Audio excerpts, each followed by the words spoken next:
Hey, welcome to London. Thank you very so dressed much. for the occasion. Thank you so much. Yes, I tried to. I know you come here quite a lot, actually. What do you tend to do when you're in the UK, when you're in London? What's on your to-do list? I mean, I've worked here on and off, probably cumulatively for 3-4 years of my life, and so I've spent so much time in the UK and London. I have dear friends here. Most of the time, it's just to see the people that I love, and friendships I've made and forged over decades. So, to me, it's really about the people. I mean, obviously, they're incredible sights to see and food, which is one of my favorites. But I just love to see the people I love.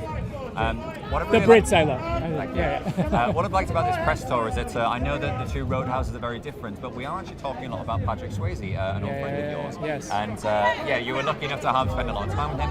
What is a piece of advice or a conversation that the two of you had which is really memorable to you? I mean, I don't know if there's a specific conversation. I do remember that my first day on set, I remember Patrick having a scooter that he would take back and forth from set, like he would just scooter himself back and forth because our base camp was far from our location. And I thought that was such a smart idea. And I have photographs I took of him because I had a Polaroid at the time, and I have photographs of him in his suit from the set, like scootering and stuff. He was just really loving and like so happy to be there. I think you feel definitely like when you're lucky enough to do this for a good amount of time, I think you do really feel grateful for the opportunities you have. You could feel that from him. Being a young actor at the time, it was so nice to feel that from him. And within Roadhouse now, you're obviously fighting quite often Conor McGregor. Yeah. I know it's a fake version of Conor McGregor. It is a fake fight, yeah. You are no less fighting Conor McGregor. Yes, that's true. And a lot of people have commented that a lot of the fights in here, they look more realistic than you would usually see in an action film. Yes. But is that because at points, did either of you leave anything in on each other, any battle scars to brag about? There were, but really I think it had to do with this new process that Garrett Warren and Steve Brown, who are our stunt coordinator, fight coordinator, respectively, and our director, designed to make everything look like real punches as best as we could. Doug Lyman, our director, always wanted the punches to feel different than they ever have in a film before, and it was everything to him that we get that right. And so they designed this 4-pass process, which is very special, which I don't want to bore you with and waste your time right now, but you can definitely find it. People have talked about it on the internet, and that changed the game. Yeah. So no bruises from Conor? Well, definitely bruises, yeah. Bruises, cuts, all that stuff, but in the end, majority fake fighting. So, yeah. All right, well, thank you for your time. I really appreciate it. Thank you, man. Thanks so much. I mean, I'm getting to the age where, a fall from, 3-4 feet is not the same thing, and my body has to be more flexible and more, I just wanted to keep from injury, but I also wanted to be, aesthetically right, but also functional.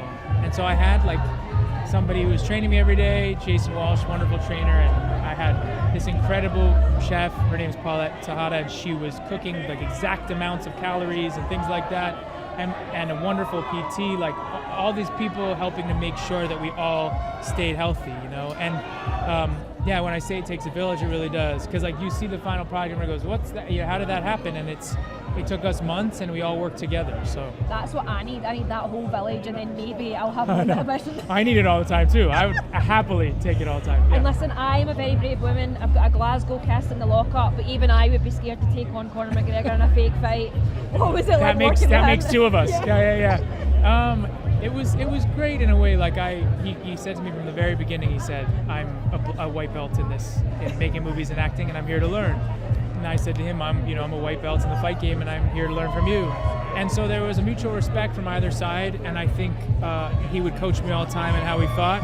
And but there were still times he's committed to his character, and we were against each other. And so, there were those moments. But ultimately, it was wonderful to work with him. And I'm really happy to be in his first movie. Oh, I know. And was there any accidental hits? Did you accidentally hit him? Did he accidentally hit you?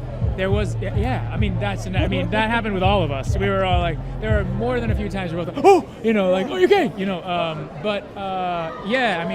He one time was just trying to explain to me how to do a move. Yeah. And he was like, maybe you should just, instead of throwing the left, you should throw the right. And he sort of threw it and clipped me in the mouth. And I was like, oh. Not in the face, not even face. on camera. We weren't even on camera, which is, but then also many times, I had to slam a door on his leg over and over again, and he kept coming out of the door, and then I slam it, and then it hit his face, it gave him a black eye, So like, you know, things like that. But I got glass through my hand. I had staph infection. You know, it was just these are the things that that happen when you've suffered for your art, but when it's you're worth fake it. fighting. Yeah. You know.